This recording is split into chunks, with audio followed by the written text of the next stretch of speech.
Hello, everybody. Welcome into GSMC's Down by Contact Sports Podcast. I am your host, Jeremy Lapidus. Today is Tuesday, January 28th. We have a huge show for you as always. Lots of major news coming out of the NBA as the trade deadline continues to rapidly approach, just about a week away up into that deadline. We'll also talk a little bit about the MLB as the free agency pool is starting to dwindle. There's still some big names out there as pitchers and catchers begin to report in just about 2 or 3 weeks now, as well as college basketball having major news surrounding it as we are just about 2 months from the tournament beginning. We need to catch up over there. But before we get into any of that, remember, if you would like to be an even bigger part of the show than you already are, all you need to do is go to gsmcpodcast.net. Or if you're on YouTube, you can use that super chat feature. If you do either of those two things, a message should pop up on the bottom of the screen for you, me, and everybody else around the world to see. If you do have a burning question about sports, anything at all that you would like to ask, go ahead and throw that in the comments. Throw it in the chat. I will get to it as soon as I possibly can. I appreciate everybody so much for sticking around, talking some sports with me here on a beautiful Tuesday, January 28th. But like I was saying, we are going to get into our first topic of the day, that being in the world of basketball as the number one name in drama, not just in the NBA, but basically on all of television. Jimmy Butler is back in the news yet again. He was suspended for a third time since declaring his initial request to be traded from the Miami Heat, this time indefinite. It was an initial 7-game suspension after his comments to the media. Then it was a 2-game suspension for not following team rules. And now, after he was supposed to come back last night, play in a game that ended up going into double overtime against the Orlando Magic. It was announced to him that he was not going to be starting, that instead it would be Haywood Highsmith over him, and he walked out of team shoot-around. He walked out of practice. That led to another suspension, this time indefinite. Now, what many experts and what people around the Miami Heat are saying is that it's expected to be around a 5-game suspension. 5 games because that is how many games they have to play until the trade deadline on February 6th. And this has been a story that we've been tracking for a while, right? Jimmy Butler and this whole situation really kicked off in the offseason, but really started to heat up about a month ago now, around the turn of the new year, maybe slightly before that. At this point, there hasn't been too many updates regarding what teams are trying to trade for him. His initial reports were, I'd like to be anywhere but Miami. Then Memphis was one of those teams that was rumored to be interested, and Jimmy Butler amended his statement. He said anywhere but Miami and Memphis. I don't want to go to those two teams. But other than that, he seemed pretty open to destinations. And I don't know if there's any other teams that just haven't come out and are waiting for a big no from his list. But it seems like there aren't a lot of teams really bidding for a guy like Jimmy Butler. We've seen Jimmy Butler force his way out of places before in a similar manner. Of course, out when he was leaving out of Minnesota, he did not have a particularly great time. He ended up yelling and he ended up leaving, kicking and screaming out of there in the trade to Philly. Then Philly decides to sign Tobias Harris over him. He goes to Miami, and everything's all nice over there until this season when they can't work out a contract extension. And now everything's just a big dumpster fire. It's just continuing to grow, the fire is. And this is just something that I think it's going to be better for the Heat. It's going to be better for their players. It's going to be better for the team. It's going to be better for the fans if they can just get rid of him. And it's not one of those things where Jimmy Butler is an asset that you're going to be able to just hold on to, because he's just going to be a detriment to team chemistry, a detriment to the Heat culture that the Heat have been so proud of building in the past, right? What Jimmy Butler has been able to do with this team is nothing short of incredible. And what Jimmy Butler continues to do with this team and what this team continues to do even without Jimmy Butler is amazing. This is a very good and a very competent Heat squad, but with all the noise from the outside, with all the distractions, it's just going to make their job harder, their lives harder as we get further and further and closer into the playoffs. This is not something that you want as a team holding on to. And I know Jimmy Butler isn't an asset that the Heat can just cut because they don't want someone else to go pick up an all-star caliber player, someone that they're going to have to play in the playoffs, to go pick up a motivated, angry Jimmy Butler who's playing like has the ability to play like an all-star in that exact situation and then go up against him in the playoffs. You want to go get your value for him, right? You want to go trade him to the Western Conference where you're going to be a lot less likely to get, you're a lot less likely to run into him. But at this point, you kind of just have to move off of him for whatever. You can't be expecting these teams to be giving 3, 4 first-round picks and salary matching, right? That is not something you're going to be able to get. The front runner for this, and I think it has been for a very long time, has been the Phoenix Suns. Their whole situation with Bradley Beal. Bradley Beal originally went to school down in Florida. He's a Miami kid. He wanted to go to the Heat as one of his preferred destinations when he was being traded from the Wizards. Instead, he ends up in Phoenix, and that situation hasn't really worked out. That's one that I've been saying for a long time. I've been beating that drum, that's the one that makes the most sense to me. There's plenty of other options where he could go, but there's nothing else where it's going to be such a clean trade. It's going to have to involve 3, potentially even 4 teams. You're going to have to get the right amount of compensation if he's going to go to a team like the Golden State Warriors or like the Los Angeles Lakers, some of these teams that have the aging stars that are trying to get over that hump one more time while they still have these future Hall of Famers on their team, these NBA legends on their team.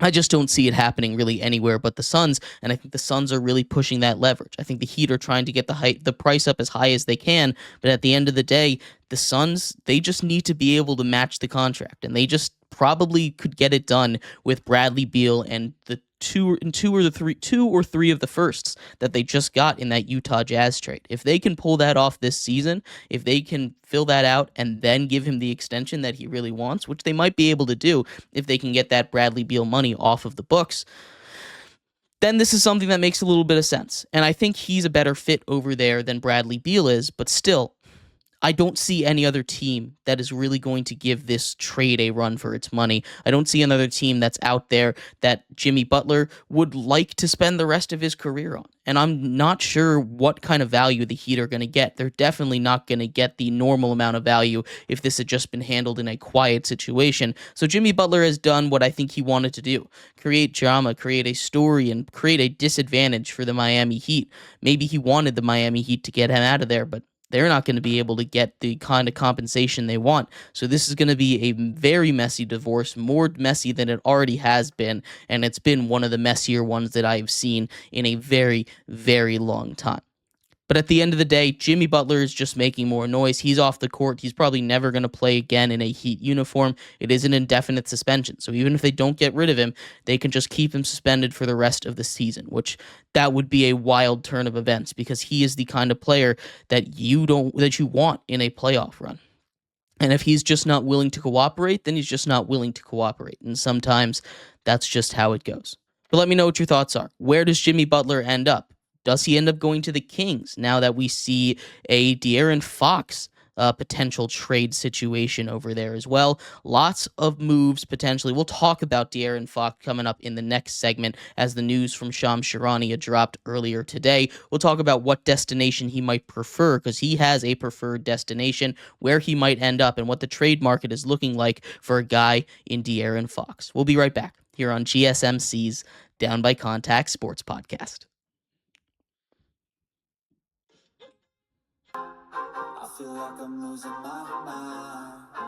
Is everybody in the world blind? Please, Lord, give me a sign, a sign. I feel like I'm losing my mind. Is everybody in the world blind? Please, Lord, give me a sign, a sign. I wanna be the greatest. Everybody on the fake shit. I look around and feel like everybody is the fakest. I make this every day and I'm impatient, hoping one day I blow up from the basement. Statement, the top is so vacant. I don't hear shit that I think is amazing. Waiting for my day when I'm playing sold out shows for 1,000 faces. Hey, give me that crown, get in my way and to be put down. It ain't replaced, all this my town. If I want that shit, then I'll get it right now. I'm losing it, the noose it fits. I'm losing shit, a stupid myth. You choose to live or choose to dip. You choose to fight or lose your grip and lose a gift. I feel like I'm losing my mind. Is everybody in the world blind? Please, Lord, give me a sign, a sign. I feel like I'm losing my mind. Is everybody in the world blind?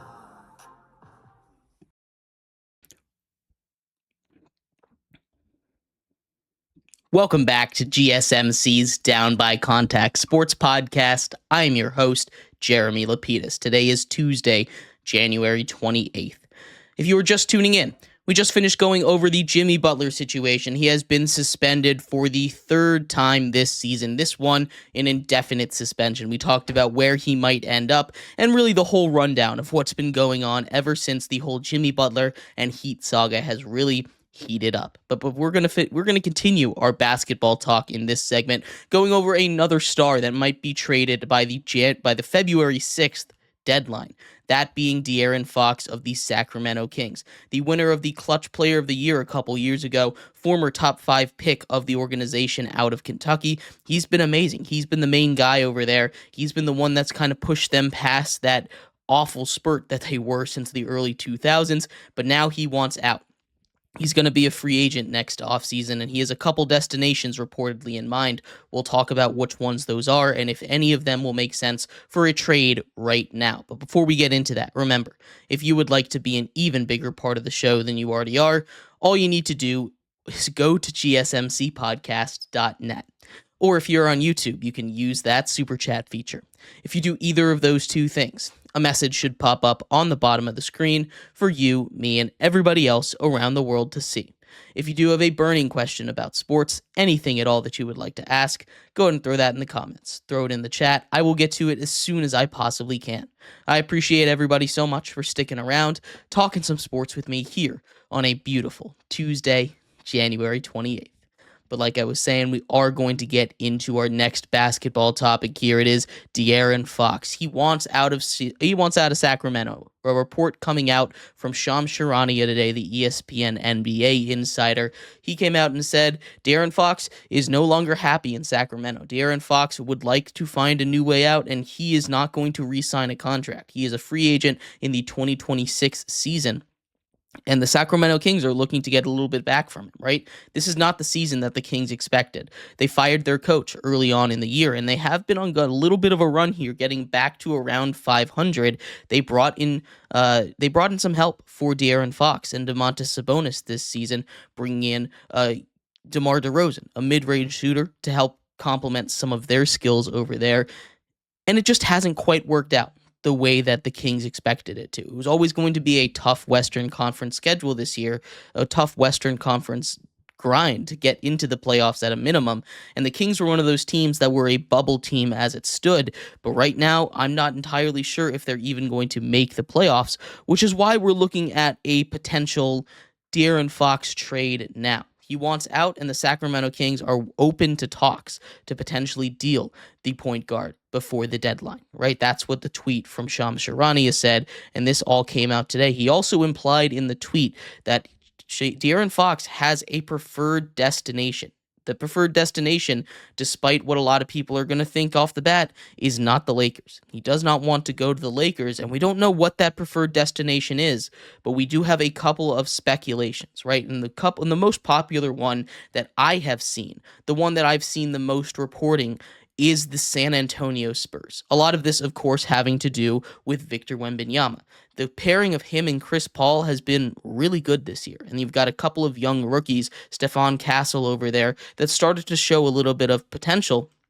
But this isn't a team that right now is ready to make that big leap. You add a guy like De'Aaron Fox, who's got that playmaking ability, who's got that ability to be a pure point guard, but also has the speed and athleticism to be an elite point guard on his own, not next to Wemby, but next to Wemby, he could really unlock a lot of his skills. And a lot of young guards are going to be looking to attach their wagon to a guy like Victor Wembanyama. And there's nothing wrong with that, right? If I was in that situation, if I'm a player that hasn't had a lot of success in the NBA and I'm not super attached to whatever team it is, maybe I go out. I go sign a big contract with the Spurs to go play with what everyone is saying could be the next great player of all time, right? And he's for sure lived up to that hype. In just over a year and a half since being drafted, Victor Wembanyama has overcome all of those lofty expectations and at a bare minimum, met what those expectations were supposed to be for him. The 7'5" French phenom has been amazing. When I say phenom, that is in every single sense of the word. So if I'm De'Aaron Fox, the Sacramento Spurs are for sure a spot that I'm looking at going to. They've got the money to pull it off. They don't have a lot of it invested because it's a very young team, and you get to play with someone that looks like they're on the trajectory to be one of the best players in the history of the NBA.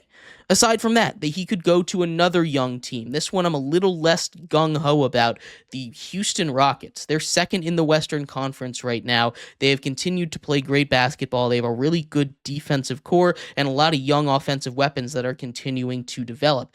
I'm not sure how well he would fit in with that team, though. They've got a lot of young guards there. They've got a lot of deep players in that backcourt, and I'm not entirely sure if it's going to be a good fit for De'Aaron Fox in Houston. Now, Houston has been in these rumors and in these discussions for some of these big free agents. They were in discussions or rumors for Jimmy Butler that we talked about in the last segment. That one never made any sense to me. De'Aaron Fox and his timeline, it at least makes a little bit of sense for why they might be interested in him. Jimmy Butler, his timeline just does not fit with what the Rockets are trying to do, but I also don't feel like the Rockets are in a position where they need to go all in right now. This has been a great year. This is a team in the Rockets that was so close to making the play-in tournament last year, ended up being just a little bit outside of it when the Warriors were able to find their way in at the end. But the Rockets have had an amazing year, and they deserve all the credit, but this is not the time for them to go in. They need to be a little bit patient. They need to let their guys develop a little bit more, and they really need to think about if they're going to go out and trade for a big name asset, if they're going to go out and they're going to get a Jimmy Butler and they're going to get a De'Aaron Fox, they need to figure out, hey, which one of these guys is going to work best with our young core? It should be the in-house guys first before you go out and get a big weapon, before you even win a playoff series. So I'm going to pump the brakes on the Rockets a little bit. It doesn't make a lot of sense to me. Another one I've seen some reporting on is the Nets. They're a team that just, again, I don't see them trading for anybody right now. Maybe he wants to go to the Nets in the offseason, and if that's the case, sure. Maybe depending on who they draft, and you get to pair him up with a couple of young, super high volume scorers over there in Brooklyn. But this is not a team that I can see De'Aaron Fox. I'm not even going to stay on this one too long. I don't see the Nets really being a real threat for them. It's not a team that's good enough. And if he was just going to stay on a caliber team like that, I would have just stayed with the Sacramento Kings. They're a little better than the Nets anyway, and he's already established himself over there and his role. And the final one, and the one that I think was maybe the most interesting of all of them, was the Orlando Magic. This is an Orlando Magic team that has had some of the worst injury luck of anybody in the NBA. This is an Orlando Magic team that has lost 3 of their top players for either the season or for a long stretch of time. But when everyone is on that court and healthy, that is a really, really good Orlando Magic team. They need to add a little bit more shooting threats from the outside, and you can go get a guy in De'Aaron Fox who doesn't have the best three-point shot in the world, but if he's able to join that team, De'Aaron Fox would immediately help out with that spacing, would immediately help some of those young guys and Paolo Banchero and get those guys going a little bit more, because he is a guy that can shoot the three. They went out and they got KCP. I love that move for them in the offseason. You go out and you get a young athletic guard like De'Aaron Fox. I think that's an awesome fit for the Magic. The Magic are not a team that I think are really going to be buyers at the deadline. But if there is a team, a surprise team to get it done, I think it is that Orlando Magic team. They have the money to get it done, right? They don't have a lot of money tied up in some of these young guys right now. But you go out and you get a shooter. You go out, you get a guy who's come up clutch. It can really, really help this Magic team that, despite all their injuries, has still shown flashes of why they were supposed to be an elite team and why I thought they were going to be a top three team in the East this year, right? I thought they would be I thought they would be third. I didn't think the Cavs would be able to do what they were doing. But I love this Magic team a lot. I think they've got a lot of really good pieces, especially defensively. They just need to be able to work offensively off of each other a little more and shoot the three a little more consistently. If they can get all that done, and I think De'Aaron Fox really helps that, that is a spot that I think would do really good for him to land. Now, again, apparently he has a spot in mind.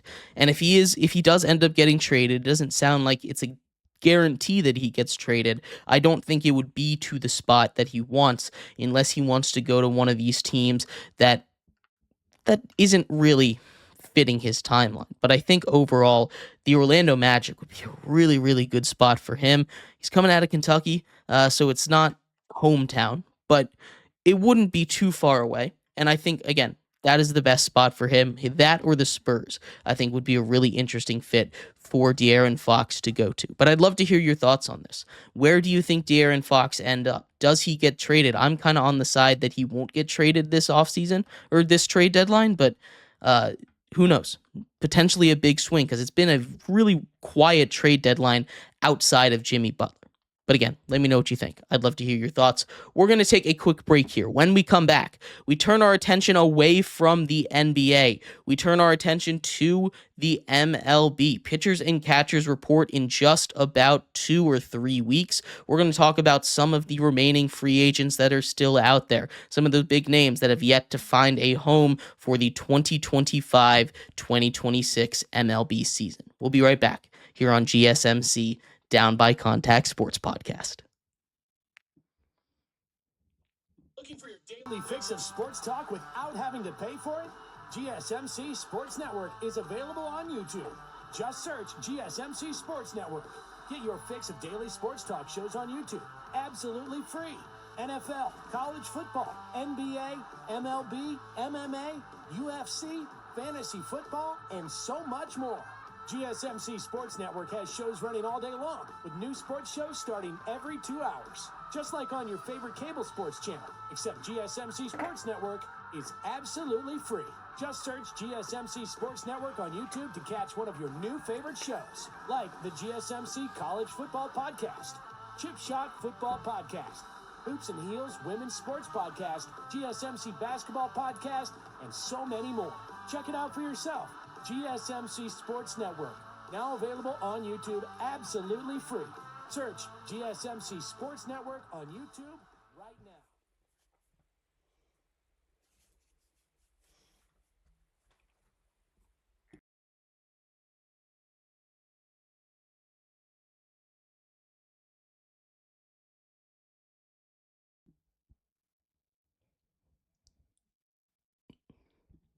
Welcome back to GSMC's Down by Contact Sports Podcast.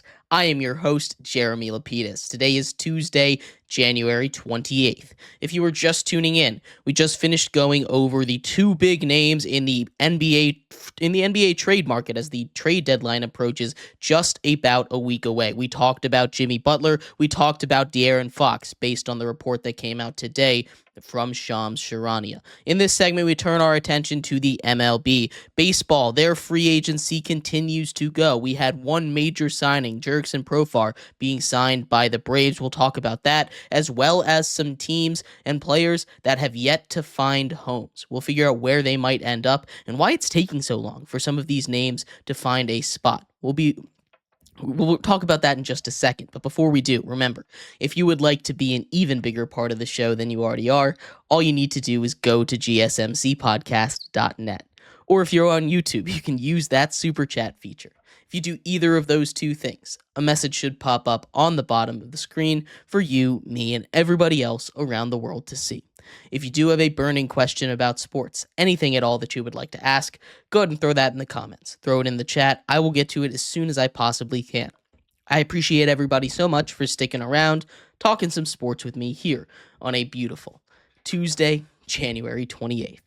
But like I was saying, we're going to go over a couple of the big news coming out of the MLB. Free agency updates and free agents that are still yet to be signed. We're going to start off with one of the big signings that has occurred recently, that being Jerickson Profar, the star or the surprise star coming out of the San Diego Padres. He had a huge season last year. He takes his talents over to the Atlanta Braves to join an outfield that is already pretty stacked. They're going to be getting an MVP candidate in Ronald Acuna Jr. back. They've got Marcelo Zuna, a power hitter who can play DH and a little bit of outfield, and Michael Harris II, who is one of the best defensive outfielders in the game, won a Gold Glove his rookie season and continues to get better at the plate. You add Jerickson Profar to that team that got absolutely decimated by injuries, still was able to almost make a run to the playoffs last year, and they had a Cy Young candidate. They had a Cy Young winner.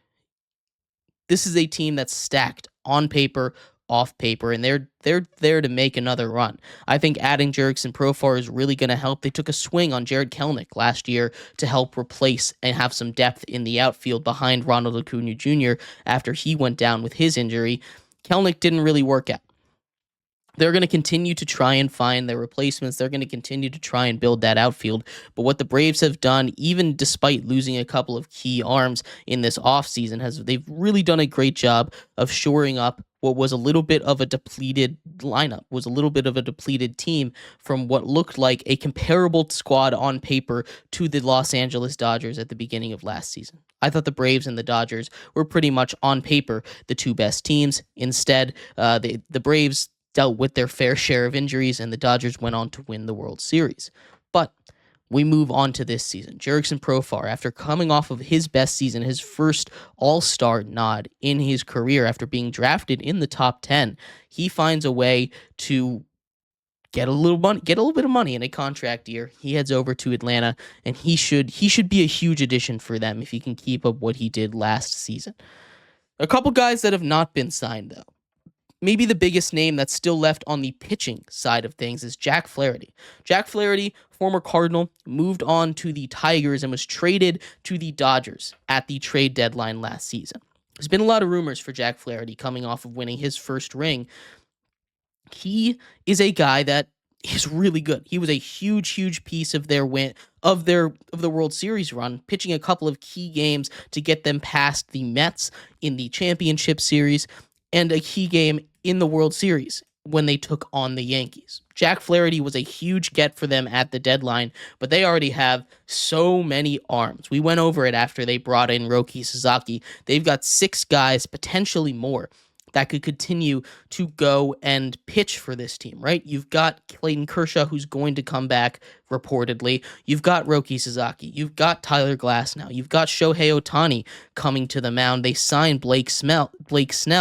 This is a team that's going to continue to have arms. They've got 6 guys. They could bring back Jack Flaherty and continue to build a rotation that will go deeper and deeper, potentially go to a true 6-man rotation in the MLB, which is something we have not really seen in professional top tier baseball, at least over the consistency of a full season. The Dodgers are a team that have the money and have shown the initiative to go and do that. And Jack Flaherty would be a great 5th, 6th man for them in that rotation. You've also got Yoshi Yamamoto and everyone else that's still continuing to build up. Maybe they even go 7. But because they have so many pitchers, I just don't really see a world where he goes back to the Dodgers, although that certainly is a possibility. A couple of other options. There's a couple of pitcher-needy teams that are really looking for him. The Tigers, a reunion over there, I think would make a lot of sense. He had a lot of success over there with AJ Hinch and the Tigers,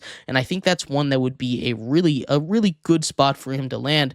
But another team that's looking for some pitching, the Orioles, are always going to be in on this. I would love it if the Orioles spent some money to go out and get a pitcher. The Nationals, also in the DMV over here, could use a pitcher. Now the question is, does he want to go to a contender team? Does he want to go to a team that's going to win? He's just coming off of winning a championship. I don't know what his expectations for being on a winning team is. If he just wants to go take the most amount of money, I think you could even consider a team like the Marlins if they're willing to pay any amount of money. But really, I think the 2 best fits for him are the Tigers, a reunion over there, as aside from Scooball, we saw in the playoffs, they had just about no one. They were being very creative with their arms. Or the Orioles. because they need some arms badly. They haven't been super active in that department this offseason. They haven't really gotten out those guys that they needed to. They don't have a replacement for Corbin Burns, who leaves in the offseason, who was really their best arm and was one of the reasons why they were even considered in some of these playoff games. But still, the Orioles, I just don't see them doling out the money. So I think at the end of the day, he's going to end up back with the Tigers, but I think the Orioles would be a great landing spot for Jack Flaherty as pitchers and catchers report soon, and he's really the last big name left out there. Aside from that, there's a couple of hitters. We've talked a lot about Alex Bregman. He continues to wait until the last possible second. Alex Bregman is a guy that turned down a lot of money with the Houston Astros. The Astros went out and they got a replacement for him. They're not going to go out and get him. The Houston Astros went out and already found a new home. So Alex Bregman is going to go onto a new team. And a lot of reports are for the Boston Red Sox. The Blue Jays, they're always going to be in on it. They went and they got a power hitter, although he's an outfielder and a DH in Santander. Maybe they can add a true third baseman over there. But the Red Sox, they're a team that already has a third baseman. They've talked about shifting Rafael Devers over to second base and putting Alex Bregman over there at third. That's a possibility for them. I'm not sure exactly how they're going to do this. I'm not sure what their plan is. But at the end of the day, I think the Red Sox have the high ground here for Alex Bregman. There aren't really a lot of other teams that I think are super close. A lower tier team, potentially the Washington Nationals. I know we talked about them with Jack Flaherty. They have a committee at third base, and it's just because he's a third baseman. I don't really think he's got a shot, or the Nationals are super interested in him, but that would be a team, a dark horse team to be considered in the Alex Bregman sweepstakes. The other couple hitters that I wanted to focus on, Pete Alonso. He obviously is Mr. Met. He is the New York Mets guy, but he is a free agent, and this has been a really interesting negotiation for the New York Mets and for Pete Alonso specifically. They've gone to the New York Mets and they've been like, "Hey, this isn't enough money." But they've also gone to the Mets and said, "Hey, this is a deal that's only for you." Pete Alonso wants to go to the Mets. They're playing a little bit of hardball. Jared Cohen, their owner, who spends the second most amount of money in baseball. He just spent $700 million to go get Juan Soto, just outbidding everybody to win that war for Juan Soto. They're saying this has been the most frustrating negotiation that they've ever gone through. And Pete Alonso is a guy that I feel really wants to go back to the Mets, and at the end of the day is going to. But I think they've kind of shot themselves in the foot with the way that they're doing these negotiations. I think they've really hurt themselves with how they're deciding to go about these things and how they're deciding, hey, this is what we want. We want term, we want money, and I think they're just trying to nickel and dime a little bit too much. I don't think they're going to get the kind of contract that Pete Alonso wants, but at the end of the day, I do think he ends up coming back to New York to join that trio of him, Juan Soto, and Francisco Lindor, and continue to build on what was a really good run last season as they get more power to that team. So we'll see what happens, but I think he ends up with the Mets again. And the final one that I wanted to focus on is Ha-Seong Kim.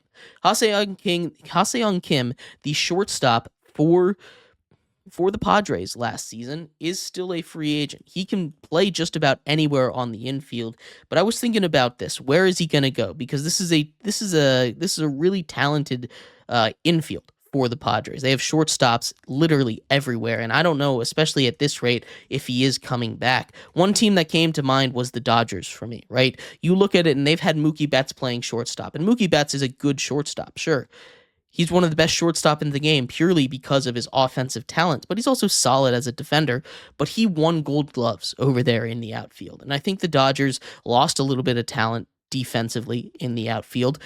Putting him back out there, I think, would be huge for them. If they can get a really good shortstop, a really good defensive shortstop that can hit the ball a little bit. I know they just traded away Gavin Lux as they got a guy that can play second base and is a little bit of a journeyman, a utility guy, but I think adding a true shortstop, a Gold Glove caliber guy in Ha-Seong Kim would be huge for them. And I really think that's the move. I don't know how much money they're going to be willing to dish out, but when I'm looking at teams that he could potentially go to, where he might potentially end up, the Dodgers are the team that I keep coming back to for Ha-Seong Kim. But again, Long time to go in the MLB offseason. Pitchers and catchers report in just about 2 or 3 weeks. Cannot wait for that. The baseball season is almost back. The best time of the year is right around the corner. Have all 4 sports going on at the same time, technically. I can't wait for that. We're going to take a quick break here. When we come back, we turn our attention over to college basketball. We have neglected this sport, to be completely honest with you, as a lot of other stuff has been going on around the world of sports, but it's about time we do a little tour around the world of college basketball. March Madness, about 40 days away at this point, maybe around 45. We're going to talk about what the landscape looks like in the top 25 and who we should look at as we start to prepare for our brackets and March Madness right around the corner. We'll be right back here on GSMC's Down by Contact Sports Podcast.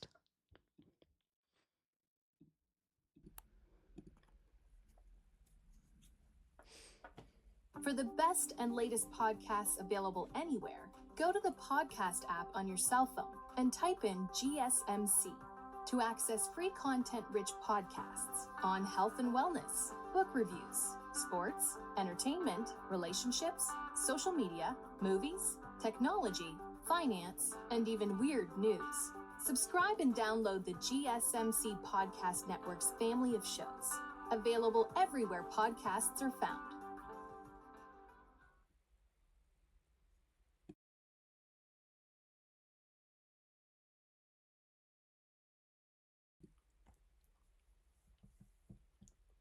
For the best and latest podcasts available anywhere, go to the podcast app on your cell phone and type in GSMC to access free content-rich podcasts on health and wellness, book reviews, sports, entertainment, relationships, social media, movies, technology, finance, and even weird news. Subscribe and download the GSMC Podcast Network's family of shows, available everywhere podcasts are found.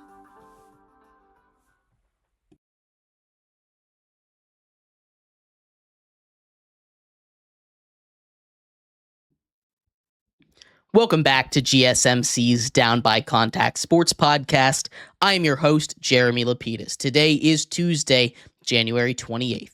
If you were just tuning in, we just finished going over the remaining MLB free agents, some free agency updates as pitchers and catchers report in under a month from now.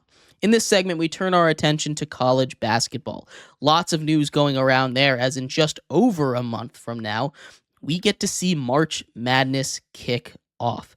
Cannot wait for it. In this segment, we're going to go over what the power balance is for some of these conferences and everything else that you need to know heading in to March Madness. Just a brief overview of the first half of the NCAA men's college basketball season. But before we do that, remember, if you would like to be an even bigger part of the show than you already are, all you need to do is go to gsmcpodcast.net. Or if you are on YouTube, you can use that super chat feature. If you do either of those two things, a message should pop up on the bottom of the screen for you, me, and everybody else around the world to see. If you do have a burning question about sports, anything at all that you would like to ask, go ahead and throw that in the comments. Throw it in the chat. I will get to it as soon as I possibly can. I appreciate everybody so much for sticking around, talking some sports with me here on a beautiful Tuesday, January 28th. But like I was saying, we are going to get into our next topic here, that being the college basketball world. The SEC has been the dominant conference, and that's what I want to focus on a little bit before we get to the rest of the top 25. The SEC had a little bit of a down year in college football, but they said, you know what? We're going for college basketball this year, and it has been true dominance. They are potentially, by the numbers, the greatest basketball conference in a single year in the history of men's college basketball. As we look at the projected bracket right now, they're projected to have 13 teams from their conference make the top 64, make that field of 68. That would be a new record. A record that was held by the Big East back in 2016.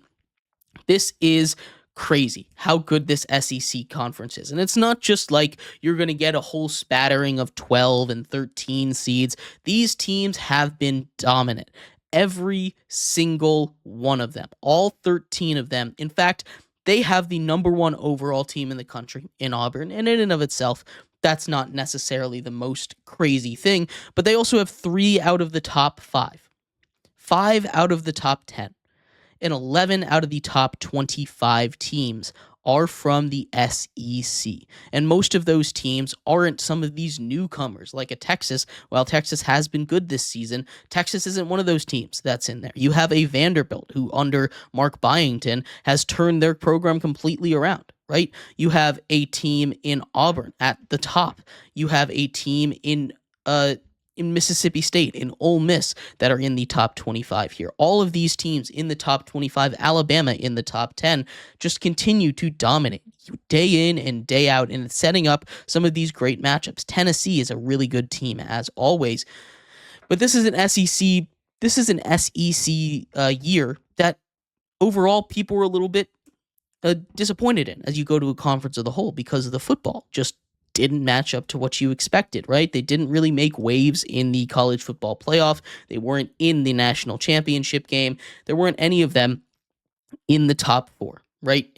Other than Texas, a newcomer in Texas that was in the top 4, but you didn't really have any of those premier football teams. But then the basketball season comes around, and they go out and they potentially have the best season by a conference in the history of the NCAA.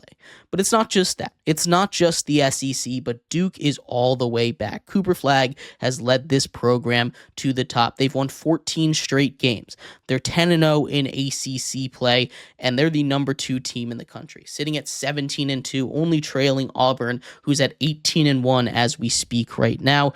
This is a dominant Duke teams, and especially in the second half. And that's been the thing that's been most impressive to me when I watch this Duke team play. This is a Duke team that has struggled a little bit in the first half, putting away teams recently. North Carolina State recently, yesterday, had a huge lead on them in the first half. You had teams come back on them and keep it close that they were playing, that they were supposed to beat in Wake Forest just a couple of days ago, but Cooper Flagg and that team keep their cool. They come all the way back in the second half, and what they've been able to do in those second halves, how they've been able to keep the lead and continue to just dominate these basketball games, shows why Duke is back. That 14-game winning streak is their longest since 07-08. This is a Duke team that has a lot of NBA talent on it, and this is a Duke team that's be very dangerous when you head to the tournament. On the other side of things, on the opposite side of things, when it comes to disappointments, that Rutgers Scarlet Knights team, a team that has projected 2 top 5 picks in the NBA draft, has been sitting around 500. These guys just have not meshed together the way that Rutgers was expecting them to. Rutgers was a program that was started off in the season in the top 25. They started off fine, then they lost a couple of key games, and they just haven't put it together yet. They're getting late into the season. We're over halfway done. We're halfway through conference play, and they're looking at potentially not even making the Big Ten tournament. Now that all these teams have been added to the Big Ten, we're looking at a world where potentially a Rutgers team doesn't even get a shot to make the tournament because they've been struggling so much in the regular season. And that is just something that doesn't make a lot of sense to me. A Rutgers team that came in with so much expectations, that has so much raw talent on that team, that has 2 top 5 picks on it, and yet they're unable to get anything done. They're unable to close games. They're unable to show up and shoot the ball when they need to. They just don't have what it takes, and I'm not sure how much it's really hurting these kids' draft stock, but I think they should still be in the top 5. They were being talked about as potential number 1 overall picks. I'm not sure if we're seeing that anymore, but still, this is going to be a really interesting season. They've still got time to turn it around, but they need to go on a run, and they need to go on a run soon.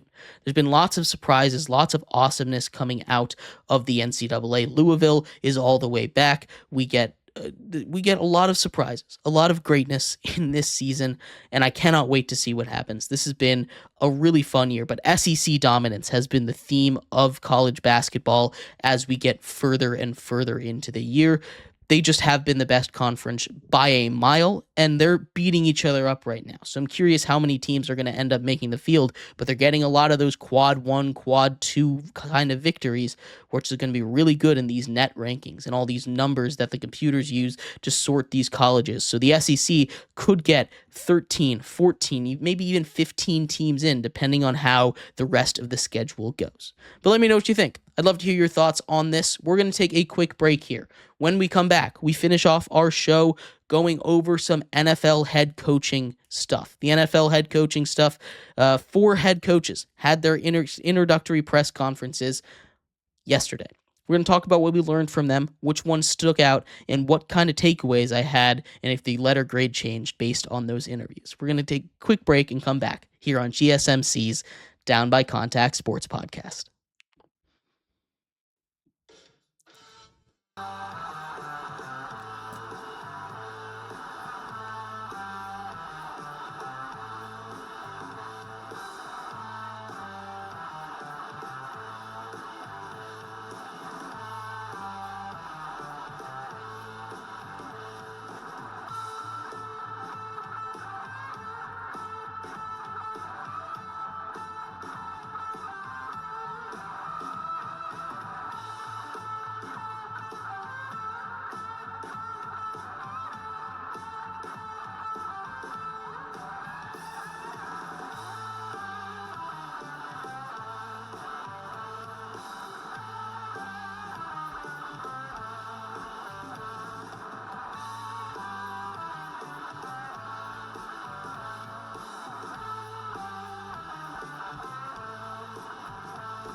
Welcome back to GSMC's Down by Contact Sports Podcast. I am your host, Jeremy Lapidus. If you were just tuning in, we just finished going over some of the news that's been going on in the world of college basketball this season. The SEC continues to dominate, being potentially the greatest conference in a single season in the history of college basketball. In this segment, we finish off our show with a little bit of NFL news. Head coaching searches have been going on. A lot of coaches have been found already. We get a couple of introductory press conferences, 4 of them took place yesterday. We're going to talk about those in just a second. But before we do, remember, if you would like to be an even bigger part of the show than you already are, all you need to do is go to gsmcpodcast.net. Or if you're on YouTube, you can use that super chat feature. If you do either of those 2 things, a message should pop up on the bottom of the screen for you, me, and everybody else around the world to see. If you do have a burning question about sports, anything at all that you would like to ask, go ahead and throw that in the comments. Throw it in the chat. I will get to it as soon as I possibly can. I appreciate everybody so much for sticking around, talking some sports with me here on a beautiful Tuesday, January 28th. But like I was saying, we are going to finish off our show here today with a little bit of NFL news. We've kind of bumped around it a bit, but head coaches have their introductory press conference, and there are some big questions surrounding some of these teams. The Jaguars, the Jets, what are they going to do with the quarterback situations? The Cowboys and Brian Schottenheimer, how are things going to change? We learned a little bit from each of these press conferences, and I just want to go over the main takeaway from a few of them. And I want to start off in Jacksonville, where Liam Cohen was announced as the head coach over there. And one of the big clips that's been surrounding it, and it's not my big takeaway from it, is the way that he said Duval, right? He went in there and he didn't look the coolest in his little clip. He didn't say Duval right, according to the experts over there. Now, I'm no expert over there, but he's been getting clowned a little bit for it, right? But if you listen to the entirety of that press conference, aside from that one notice, one of the key takeaways that I had from him is that his success is going to be based on whether or not he can call plays effectively, right? It's a little bit of a corny dude. He's just a guy that's going out there for the love of football, right? And you've seen some interviews of a guy that, honesty is the best policy kind of situation. And he's a guy that I think is going to resonate with with some of the people in the locker room, but he's got to go out there and he's got to win football games, right?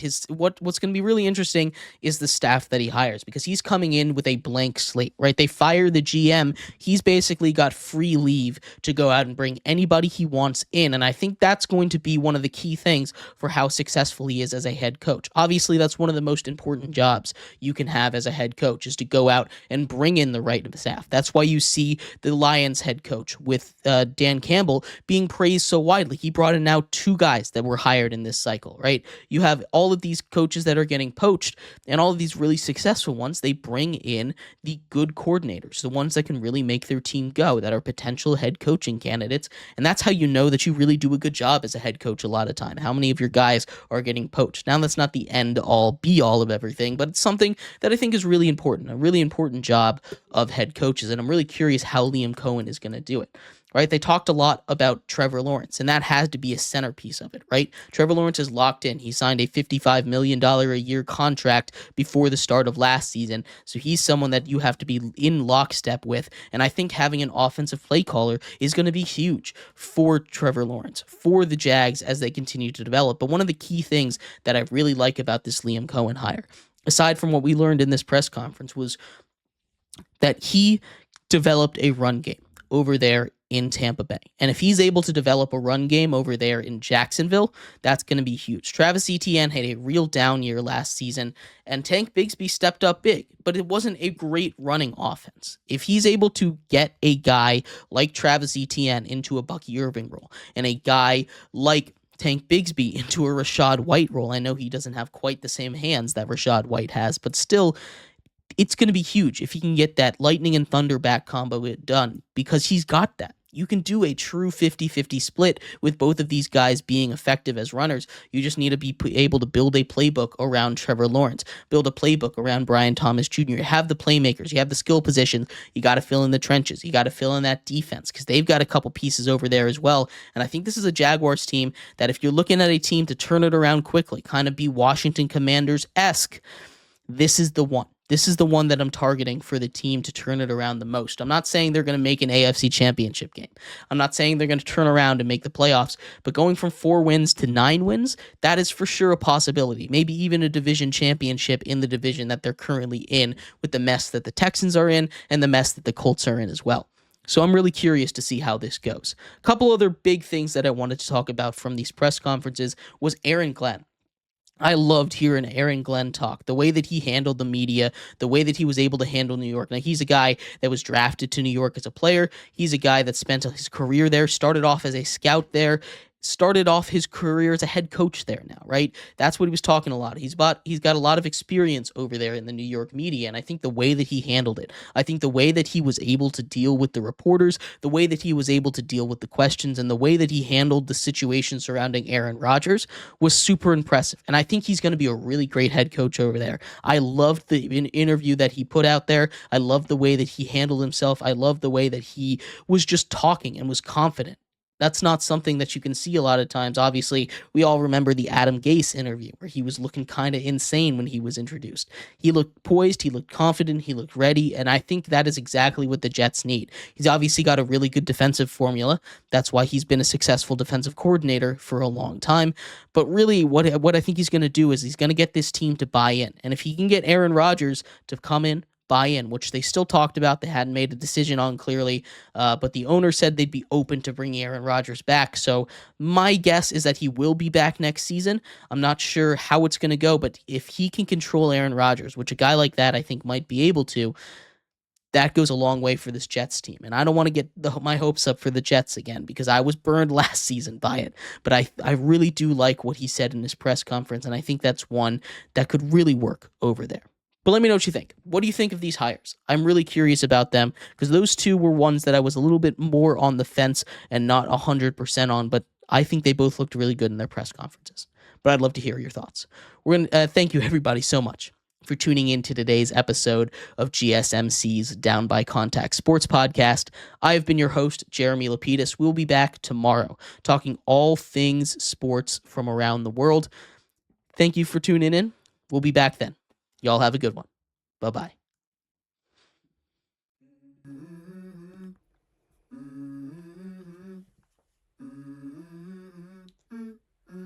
Let's go. I wake up to a little bit of drool on my pillow, feel like it's gonna be a bad day. Yeah, I'm tired of shit, and the coffee ain't hit yet, damn, ain't that great.